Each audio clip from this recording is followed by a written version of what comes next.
வாழ்த்துக்கள்.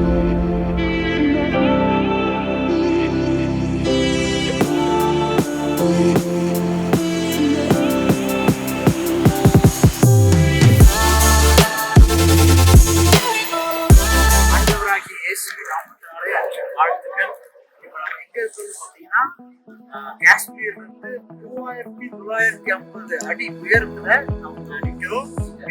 இது இந்த இடத்துல இருந்து சுமார் பேஸ் 2ல இருக்கும். இந்த இடம் பாத்தீங்கன்னா அவ்வளோ அருமையா இருக்கும். பனியாக சூழ்ந்து இருக்கு. மிக பிரமாண்டமான ஒரு சூழ்நிலையா இருக்கு. தாங்க முடியல. நாங்க எப்படி வந்தோம் பாத்தீங்கன்னா இங்க பாருங்க, ரோப் கார் மூலயமா இதன் மூலயமா மட்டும்தான் வர முடியும். நடந்தோ இந்த வாகனத்தின் மூலமோ எந்த இதுனாலும் வர முடியாது. ரோப் கார் மூலயமா தான் வந்தோம். இவ்வளவு ஹைட்ல இருக்கும். பார்க்கும்போதே அவ்வளவு அழகா இருக்கு. இதை கண்டிப்பா நீங்களும் ஒன்று பார்க்கணும். இது ரொம்ப பியூட்டிஃபுல்லான பிளேஸா இருக்கு. உங்களை பார்த்து ரொம்ப சந்தோஷம். ஆண்டவராகிய இயேசு கிறிஸ்துவின் நாமத்தினாலே அன்பின் வாழ்த்துக்களை தெரிவித்துக் கொள்கிறேன். நாளில் உங்களை பார்ப்பதும் சந்தோஷமாக இருக்கிறது. நம்முடைய வாழ்க்கையிலே எத்தனையோ பேர் நம்முடைய வாழ்க்கையிலே அநேக காரியங்கள்ல நமக்கு உதவியா இருந்திருக்கலாம், சந்தோஷத்தை கொடுத்திருக்கலாம், சமாதானத்தை கொடுத்திருக்கலாம். ஆனாலும் இந்த நாள்ல உங்களுக்கு ஒரு நற்செய்தியை அறிவிக்கும்படியாக தேவன் கொடுத்த நல்ல வாய்ப்புக்காக நான் நன்றி செலுத்துகிறேன். யோசேப்போட வாழ்க்கையில பாத்தீங்கன்னா, அவன் நேசிச்ச அவனுடைய சகோதரர்களே அவனை குழியில கூப்பிட்டாங்க. அவனுடைய இருதயம் எப்படியா வேதனைப்பட்டிருக்கும் நீங்க யோசிச்சு பாத்தீங்கன்னா, தான் நேசிச்ச தான் சகோதரர், தன் தகப்பனாருக்கு பிறந்த ஒரு சகோதரர்கள், தன்னுடைய அண்ணன்மார்கள் அவனை என்ன பண்ணிட்டாங்க, அவனை பிடிக்காதனால அவனை குழியில போட்டாங்க. அவன் வாழ்க்கை ரொம்ப சோர்ந்து போச்சு.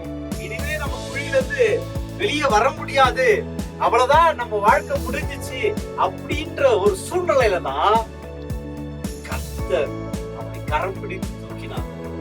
கரம் பிடித்து தூக்கி அவன் அந்த சின்ன வயசுலயே சாக விடல, அவனை நிலைநிறுத்தினான்.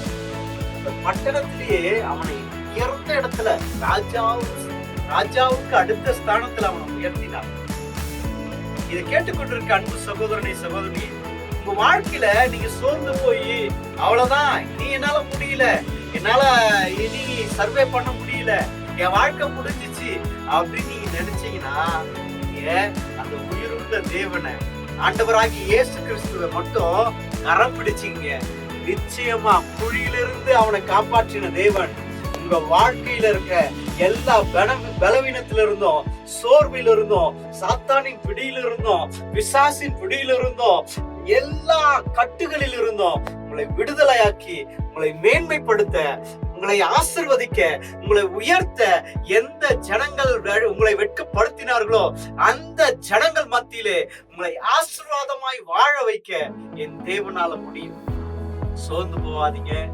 யோசேப்பு வாழ்க்கையில எல்லாம் முடிஞ்சிச்சுன்னு நினைச்ச போதுதான் ஆண்டவர் அவனை தூக்கி நிலை நிறுத்தி, யார் மத்தியில முடிஞ்சதுன்னு நினைச்சாங்களோ அந்த சகோதரர்கள் மத்தியிலே அவனை ஒரு ராஜாவுக்கு அடுத்த ஸ்தானத்துல நிலை நிறுத்தி ஆசீர்வதித்த தேவன் உங்க வாழ்க்கையில உங்களுக்கு தெரிஞ்சவங்க, உங்க சொந்தக்காரங்க, உங்க உறவினர்கள், உங்களுக்கு நெருங்கிய நண்பர்கள் உங்களை எல்லாரும் பகைச்சிருந்தாலோ, உங்களை வெறுத்திருந்தாலோ, அவர்கள் மத்தியில உங்களை தேவன் உயர்த்த அவர் போதுமானவராய் இருக்கிறார்.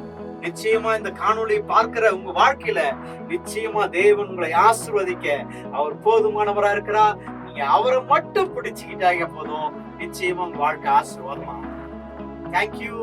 தொடர்ந்து காணொளியை பாருங்க, சப்ஸ்கிரைப் பண்ணுங்க, ஷேர் பண்ணுங்க. நிச்சயமா தேவன் உங்களை ஆசீர்வதிப்பார். Thank you very much.